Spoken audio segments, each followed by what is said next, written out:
sharks have a supremely good sense of smell.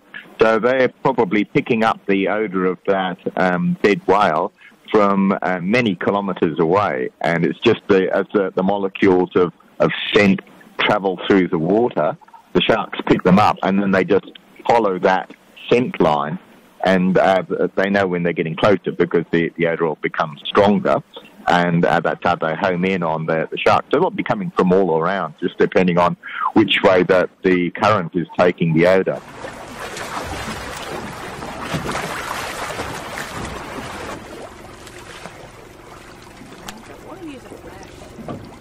They'll eat a very large amount, but they're careful biters.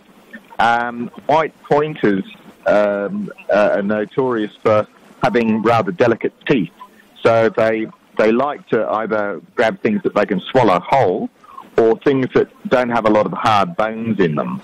So in the case of a whale, it's ideal because it's rich and blubbery, and there's relatively, for the size of the animal, there's relatively few bones, so you can take a big mouthful of the meat and strip it off.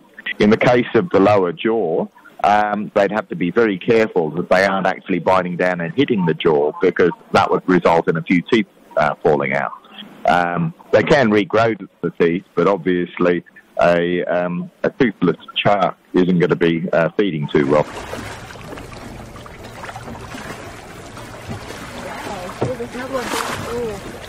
If you look at where a shark's mouth is positioned, it's actually underslung from the end of the nose. So if it comes straight up to the whale carcass, its nose is going to hit the body of the whale first before the mouth does.